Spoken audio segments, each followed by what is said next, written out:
This morning on Relationships 101, first date do's and don'ts. Sure, you're nervous, not sure what to say, and oftentimes afraid to let your hair down. Well, have no fear. Help is here. Steve Santagati, author of the new book, The Manual. And Steve, good morning. True to form, you look just like you do I'm on book tour right now. Go figure.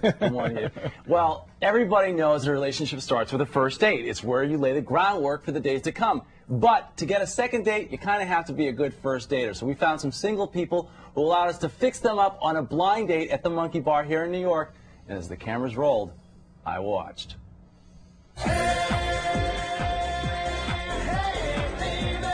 The first few moments of a date can be extremely nerve-wracking. Because you both know you're going through your head and you're just going through and all this information, you're reading them, they're reading you. What kind of guy are you into? I like a guy who's funny, obviously he does well for himself, or at least, you know, maintains the basics, job, benefits, retirement plan. What kind of work do you do? I'm a finance manager at Toyota. So what are the hours like? Long hours. Anywhere from 11 to 12 hours a day. That is a good long day. Yeah. How about you? Are you school full-time? For the most part. I mean, I have a couple part-time jobs. Kristen. Yes. Nice to meet you. So what kind of food do you like? Are you a big food person? Yeah, I like all kind of everything. I like trying different things. Sorry to interrupt. Time's up. You were both interviewing each other. I was dying over there. Did you even notice what she said? You asked her what kind of guy she likes. First of all, you don't talk about ex-dates or dates with you when you're on a first date. I don't know why. Secondly, you bring up retirement plan. Why don't you say open your wallet? Who does that? It's a joke. The conversation was boring me to tears at some point. Both of you, good eye contact. Number one rule of first dates is have fun. Number two, really listen. What's the main religion in your family or in Pakistan or Muslim. Muslim? Are you like in touch with your culture or? Very much so. There's usually like a wedding, and the way Pakistanis do it is they make a huge event out of it. So everybody looks forward to weddings. So what would you say is the Brazilian? Is there like a traditional Brazilian wedding? We're 90% Catholic.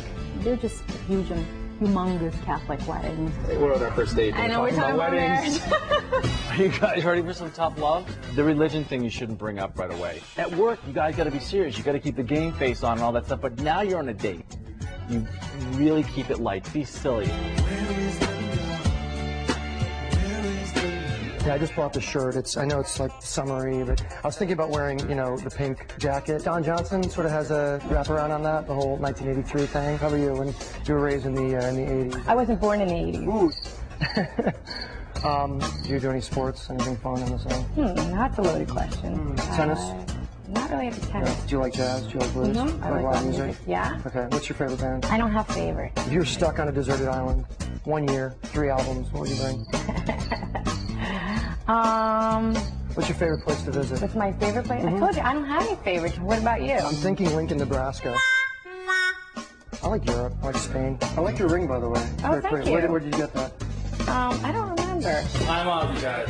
Maxim magazine said the #1 turn-on for women is someone that's funny. The 3 album on a desert island is like one of the oldest questions. It's cliche, and you just didn't answer. You didn't give him anything. You know, guys, we also like to get compliments. You know, he said the Don Johnson thing, he was being self-deprecating. We love it when we can make you laugh.